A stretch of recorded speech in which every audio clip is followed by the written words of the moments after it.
Well, it's been a while since I've heard this one, and my goodness, it's a destroyer. Alanis has a bunch of destroyers, and this is one of them. And by destroyer, I mean it destroys me, but in a good way. It helps me feel like this is just like, after hearing it, I just start crying because I think about stuff, which is what music can do. I would argue is supposed to do. It's supposed to bring out feelings in us that we may be bottling up, and it's a way to let it out in a healthy and constructive way. So I didn't expect to review this song. I was planning on reviewing, and I will review a song by Jess Locke called Tell Me I'm Okay. And for whatever reason, it just reminded me of that I would be good. And then with Alanis, I'm on Long Island, and Alanis just came by here a week or two ago at Jones Beach, as places are opening up, and she performed live. I don't think she performed this song, but, she performed a lot of Jagged Little Pill and, just going back out there on tour and celebrating, the 25th anniversary of Jagged Little Pill. But what better way to celebrate Jagged Little Pill than to do something off the supposed former Infatuation Junkie, her second album. And this is, the album's solid, has some really great songs on it. It was such a lot to live up to after the monster that Jagged Little Pill was. It sold like a cajillion copies back when albums sold that much. So that I would be good when I just listened to it. And I listened to some live versions of it, and her live versions are better than as good as the studio version is on this album. The live versions that I listened to are just so much more powerful, and just her stage presence and how just strong her voice is and how powerful her voice is just makes it so much better than the studio version. But the studio version is great, so I will review that. And this is usually just my reaction like right after I listen to it. So it's not as I'm listening to it, but it's right after, and I assure you it's right after I listen to it. So it starts with the amp humming, and it's been a while since I've heard this song, so I had to make sure it wasn't my computer that was messing up, so I had to put another song on. I put Front Row on, which is the first song off this album, just to make sure it wasn't any buzzing, but I figured it was the buzzing on the recorded version. I don't know if that was an accident, but it kind of has a nice touch.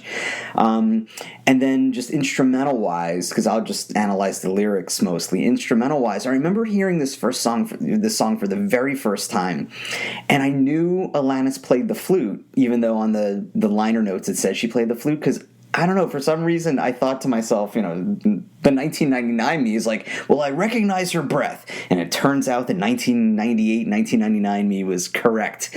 So she played the flute on this as well, and she plays the flute. She plays the flute live.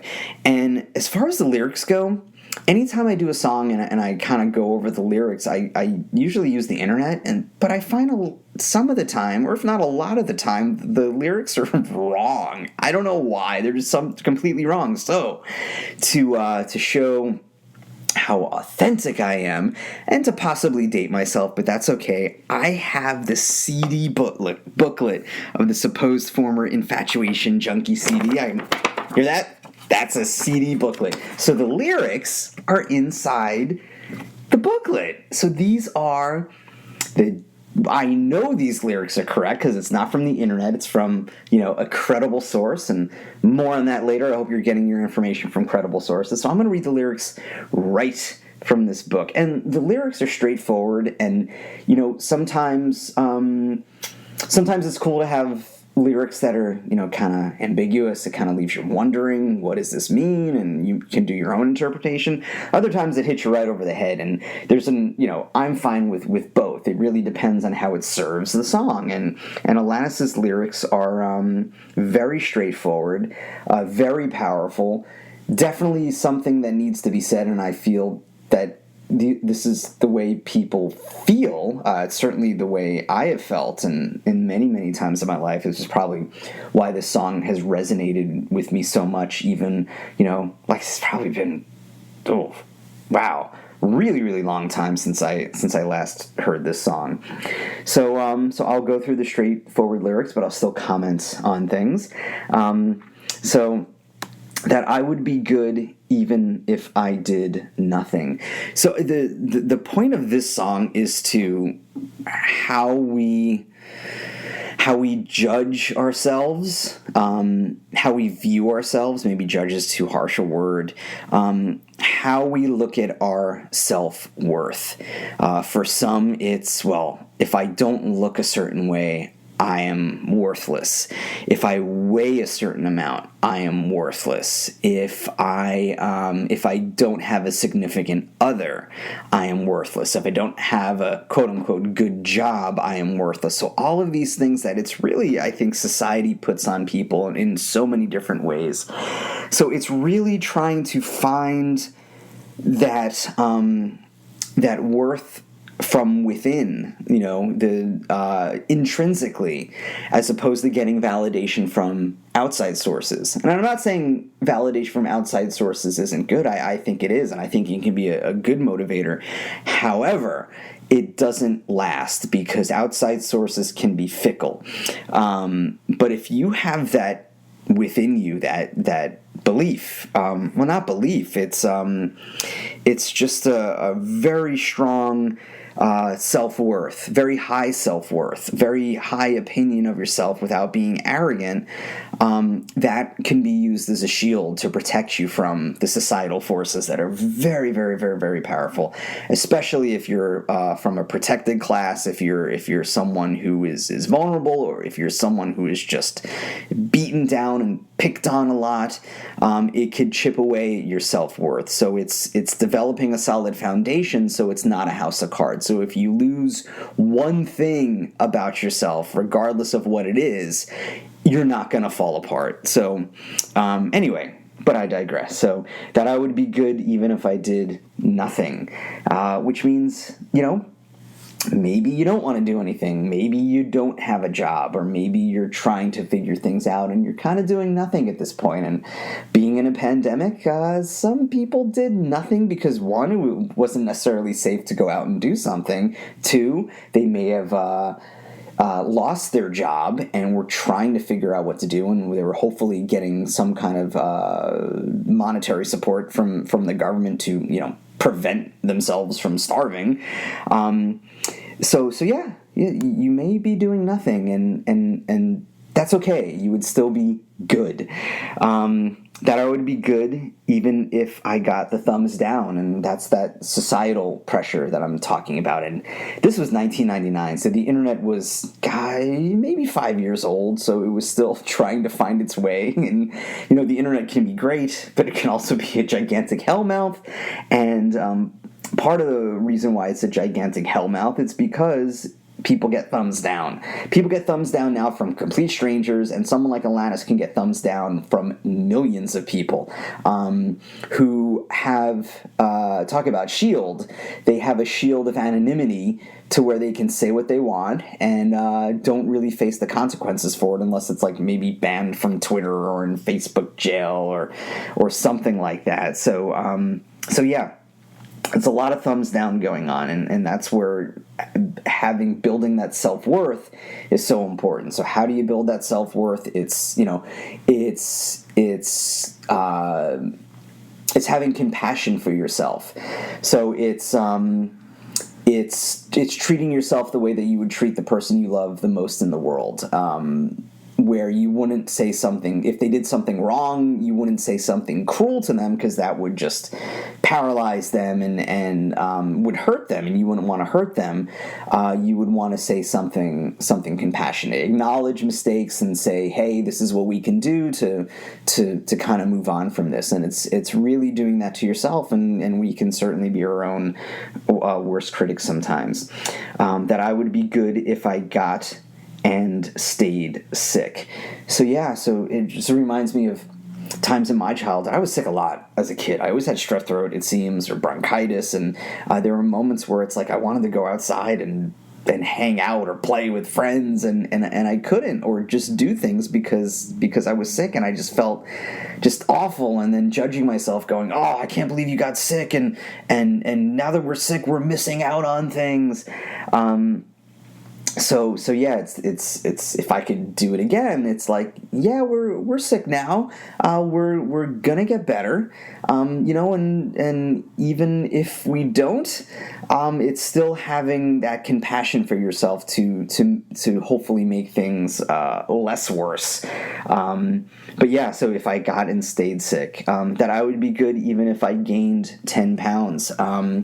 Yeah, so it's that's the societal pressure, and society judges us by, hey, you gotta have, as a man, you gotta have the 6-pack abs, and you gotta have muscles, and you gotta look like the Captain America. And meanwhile, like, those Marvel superheroes are on just ridiculous regimens that are really hard to maintain when they're not being paid millions of dollars and training 8 hours a day. If you're training 8 hours a day, I guess it's all right for a movie, but how do you live a life like that? And how do you work a job like that? And if it's trying to bring yourself to be that kind of ideal, it's a lot of self-sacrifice, and if someone loses that, if someone can't look that way anymore, not to all of a sudden lose themselves. So it's all these little specific things that Alanis mentions, to where if it's lost, your self-worth doesn't become a house of cards. So it's like not becoming a house of cards, but becoming, a concrete foundation, that I would be fine even if I went bankrupt. So yeah, so society could judge people on, well, this person doesn't have any money, or this person went bankrupt. They must have not known something, or they must have not been smart, or they really messed this up. And how can they do that? Especially if someone was really, really rich, and then all of a sudden they're not rich anymore.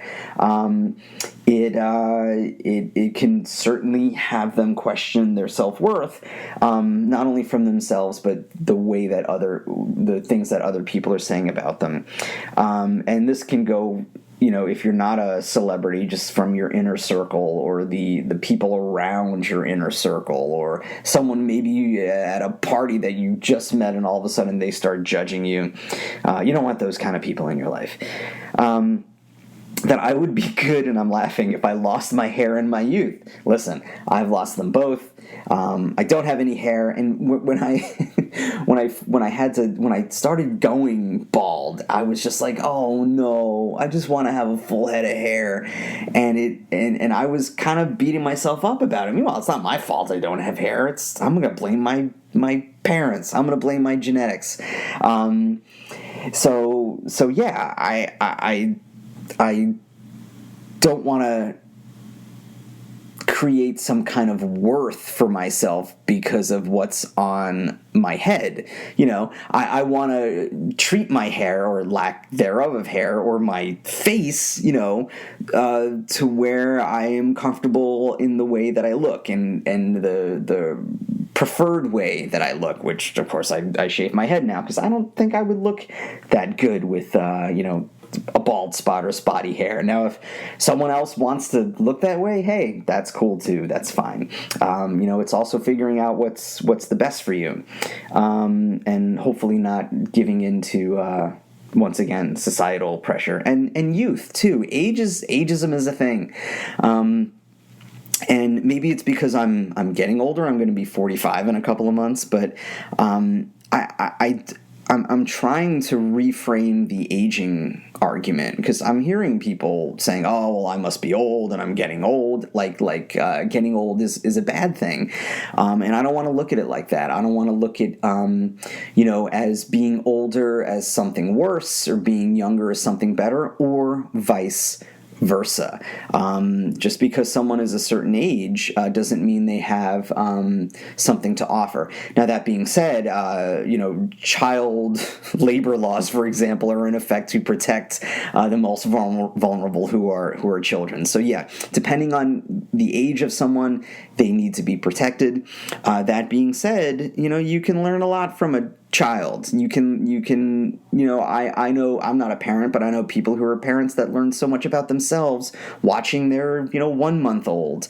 You can learn patience and compassion and empathy and listening even, as the child gets older and they start to talk to you. So you learn what makes yourself better and how you can evolve regardless of the age of someone you speak to. So yeah, I'm doing my best to reframe the age argument. Just because you're older doesn't mean you're bad. Just because you're younger doesn't mean you're good, or vice versa.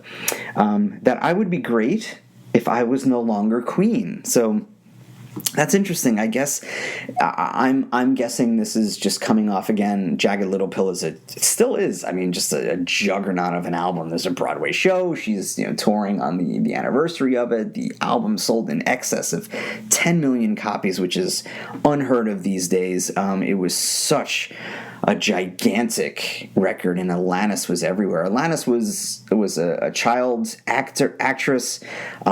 She was on You Can't Do That on Television, which I don't remember Alanis being on when I watched it, but I certainly watched that show in the 80s. I think Alanis was on the later side of that, because I don't really remember her. I remember like Moose McGlade and Lisa Motormouth Ruddy and Alistair and Kevin Ilyanovich, Rasputin Kubacheski, and I think those are and Barfy Burgers and all that. But anyway, so Alanis was on that show, but then she had a pop career, and then Jagged Little Pill came out, which was more of rock-oriented album, some really lyrically heavy and musically heavy songs, but then there was a lighter side as well. But it was such a powerful album. So she was, a queen back then, and this was the album after she was sitting on the throne. So maybe that's a nod to where she was, and where she was at the time, and where she was, a couple, maybe 2 or 3 years before. I saw Alanis Morissette on the Jagged Little Pill tour at Jones Beach, again, which she just played, and this must have been 1996. And Taylor Hawkins from the Foo Fighters was on drums still, and Radiohead opened up. So it was like 1995, 1996. Radiohead was still on the Benz tour. So OK Computer didn't come out yet. And Alanis did songs from Jagged Little Pill, and there was, I think the tour was called like Cant Not Torah, so I think she had like one new song, but it was basically the Jagged Little Pill album, at least from what I can remember. It wasn't the supposed former Infatuation Junkie tour, at least not from what I can remember anyway. I'm pretty sure that's how it was. It was 1,000 years ago. That I would be grand if I was not all-knowing. And yeah, I like knowing things. I like being knowledgeable. However, if I lost half or all of that knowledge, I would like to think I would still be of worth. That losing any kind of quality about yourself that you love about yourself wouldn't bring yourself down, and that comes with identity. Personally, when I was an actor for a while, and when I stopped acting, I didn't know what to do, because acting was such a part of my identity. And when I lost that, I lost a bit of myself, and it took a while to regain that. So I'm in a good spot now. I'm not acting, haven't acted in a while. I'd like to get back into it, but I'm fulfilled with my career and certain aspects of my life, and I'm always trying to improve the aspects of my life that I feel needs improving. That I would be loved even when I numb myself. So I think of substance abuse, and substance abuse typically is because when people are in pain, and the pain is so great, and the pain can be in the form of, anxiety, or even could be in the form of physical pain, and you just want to, or depression, and you want to numb that because you don't want to feel anything.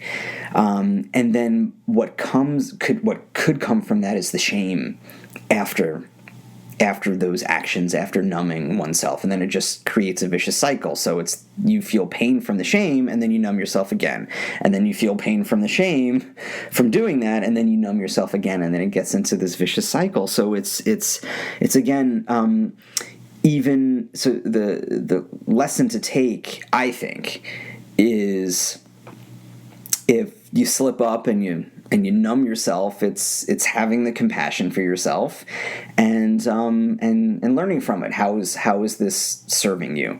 And trying not to beat yourself up over it, because that can cause another vicious cycle again. That I would be good even when I'm overwhelmed. Yeah, so being overwhelmed could be, again, this is societal. If you're overwhelmed, you must be weak. You have to take it. You have to learn how to take it. You got to roll with it. It's all this toxic positivity where from people who I'm sure are well-intentioned, it's just that the effect is the opposite of their intention. So it's all this stuff where it's like, well, don't be overwhelmed, or I know you're anxious, but don't be anxious, which never works. Never say that to anyone. No, when someone's angry or someone's sad, you don't want to say, well, just relax, or don't be angry, or don't be sad. It doesn't work. Please don't do it. It doesn't work. I think if it did work, no one would be angry or sad for that long amount of time, because you would just need someone to say, well, don't be angry. It's like, oh my goodness, I wish I would have thought of that before. So the best way to deal with these kind of things is to, you want to talk to someone and you want to get those feelings out. And hopefully the person you talk to at least validates how overwhelmed you might be. And if you don't talk to someone, at least acknowledge that this is what you're feeling, and don't fight it, because if you fight it, it can get stronger, and it can cause more feelings of overwhelm, because you're still feeling overwhelmed, and now you're overwhelmed about feeling overwhelmed. So it's acknowledging how you're feeling and knowing that it'll ebb and flow, and it'll eventually pass. And let's see, that I would be loved even when I was fuming. So there comes the another feeling of anger. So she can be fuming, and it could be the fear of, well, if I get angry at this person, they're not going to love me anymore. And if someone if someone treats you like that, where you're going to be angry and they're not validating that anger, or if they tell you to stop and it turns into an argument and not validating that anger, do they really love you? Well, maybe that's a little harsh, but it's still being good and still being of worth, even though you're angry, because we're human beings, and human beings are angry. So it's finding a safe space to feel that anger without judgment. Therapy is always a good space to do it. If you're with a friend or companion or someone who you really trust, where you can feel those feelings, and you'll feel better after feeling those feelings. Because sometimes when we feel our feelings, we get invalidated by people, and that's where it's like, well, stop being angry, and why are you so angry? And hey, calm down, all right?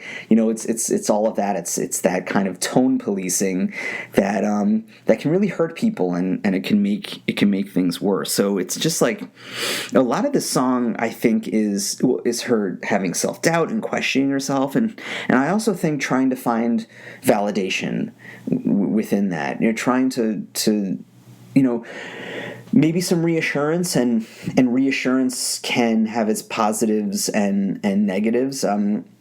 If you look for someone for reassurance all the time, that can create codependence. I think a better tact is, like I said, talking to someone and having them validate what you're saying, and knowing that there's someone there to support you no matter how you feel. Because your feelings are always, and I tend not to use the word always because I'm not a fan of the either or black and white language, but your feelings are always right. They're always right because that's how you feel. Those feelings could change, but for you to, they can change naturally, but for you to try and say, well, I'm not going to be angry anymore. Could it work? Yeah. But I think a good way out is through. So it's feeling that anger and then, just letting it pass. And then once you feel that anger, maybe you can, maybe you'll be a little calm and you'll be able to think better and then see how you feel after that. But always acknowledging and knowing that your feelings are correct and they're always right, even if it's not socially acceptable. It's always right. And that's the good part about having a therapist. Or a good therapist, if that therapist would be good, where it's giving a person space to state their feelings and to validate them, never invalidate. That I would be good even if I was clingy, and that's another thing where, say if you're in a relationship and you're clinging to someone, again, that can create codependence, and hopefully the relationship is secure where the person can say, hey, you're being a little clingy now, and then you can say, oh, okay, and then kind of talk it out and develop boundaries, but doing it again in a safe environment. And people are clingy sometimes, so it's like, all right, you're being clingy, and that's okay. Some people may like the clinginess, other people won't. It really depends. But it's just acknowledging that this is what's going on, and still, finding that good within yourself. Regardless how you're behaving, and even if you do something that you may not agree with, a minute after, or a year after, or 10 years after, it's finding that compassion within yourself to learn from the behavior and how to change it to where you can feel better. That I would be good even if I lost sanity and she starts to do things that could institutionalize her and give her some kind of diagnosis. Would she still be quote unquote good?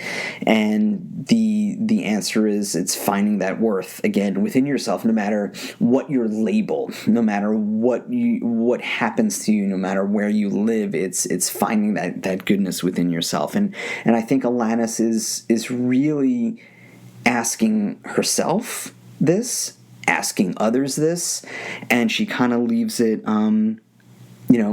she doesn't answer the question. It's the song is a bunch of questions and she doesn't answer. She kind of leaves it open, which I think is part of the brilliance of this song. The lyrics are very straightforward, but there's another layer to it. That I would be good whether with or without you, and relationships, significant others, we could build our worth on it. I've been in relationships where it's like I can be with a person and I feel great, I just walking on air, but then when I'm not with that person, or if we break up, I just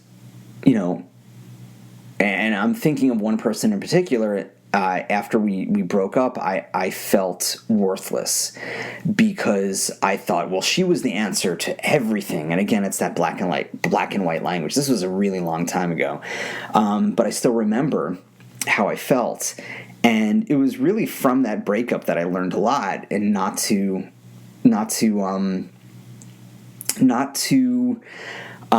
measure my worth on who I'm with. Now, being with someone is fantastic. If you're in a relationship where you really love that person, it can bring out so much in you. It can enhance the excellent qualities that you have. It's just you don't want to fall into that trap where if you lose that person the next day, what would you think of yourself? And breaking up is a form of a loss.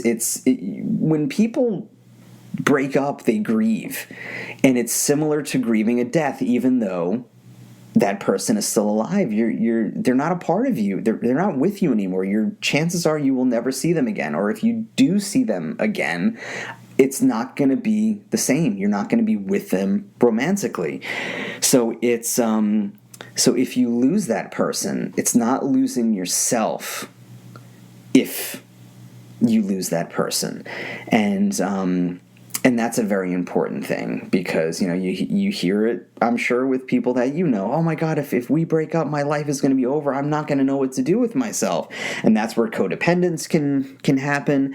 Or even, if you're depending on this person to really keep your self-worth at a high level, I would, try and do some things that bring up your self-worth. Because if you lose that person for whatever reason, that house of cards can fall. So those are all the lyrics to this. Like I said, straightforward lyrically, but I think there's layers to it. Just a beautiful melody, a very powerful song. Let's not forget the flute solo, and definitely catch a version of this live. And I think, another great part about music is that it validates. I'm talking about validating this whole time. Music validates what we feel. And I think what draws us to music is that this person feels exactly the way I feel, and they're able to put it into the power of music, the power of lyrics, and the power of voice. And it just creates this combination where it helps us feel. And when we feel in a safe environment, and a concert can be a safe environment, in your bedroom privately can be a safe environment to where you're feeling those feelings, music is a very, very powerful catalyst for that. It's impossible because there's always going to be music. But if music disappeared, I would feel at such a loss. I think I would. I don't think I would lose a part of myself. Or I don't think, I would lose a part of myself because I love music so much, but I don't feel I would lose self-worth because I at least I hope I've built up such a foundation that if I lost anything, I could still be devastated. At the same time, though, with that foundation, I can always rebuild. So it's kind of like if you lose your house in a storm, but the foundation is there, you can rebuild and not have the house sink or something like that. And it's like 2 a.m. So it's that's the metaphor I have right now anyway. But it's having that foundation to where any kind of loss, can be devastating. At the same time, you'll be able to rebuild after you grieve in a hopefully healthy and constructive manner. So excellent job, Alanis. I'm sure. I'm sure you're listening to my validation of your song, but just an incredible artist, incredible voice, and just the longevity that she's shown. She's just showing it now. She's selling out everywhere she goes, and she's playing arenas with Garbage opening up. And I saw it's Garbage and it was supposed to be, it's Garbage and Cat Power, but it was supposed to be Liz Phair, but Liz Phair had to cancel. I forgot why. But Garbage I saw 1996, maybe 1995 at Roseland Ballroom in Manhattan. That place unfortunately isn't there anymore. I saw so many great shows there, but and Garbage was one of them. That was a great show. So I'm glad they're still around and still rocking. So it goes to show, they may have lost their youth, whatever that means, but they're still doing what they do, and that's great. So speaking of great, if you think this podcast is great, you can rate and review, and then you can also follow me on Twitter at MMAM Podcast. You can find me on Facebook at MMAM Podcast. You can email me at mmampodcast@gmail.com. And like I said, I've mentioned concerts, I've mentioned this, I mentioned that in New York. Things are going, pandemic-wise, it could be better. I wish everybody got vaccinated. Unfortunately, not everybody is. The mandates are starting to roll in. Definitely in Manhattan they are. So it's becoming a little less dangerous. It's becoming safer. So hopefully people follow the science to get us out of this, because that's what will get us out of this. So that means getting your information from credible sources and not misinformation or disinformation, propaganda, influencers, social media. You don't want to really go on that. You want to go to credible sources like the New York Times, NPR, BBC, USA Today, organizations that really practice journalism to inform you to the best of your ability, to where you can make really important decisions now, life or death decisions, unfortunately, and that's where knowledge comes in, because knowledge is power. All right, so stay powerful, stay safe, and until next time, everybody, take care. Bye.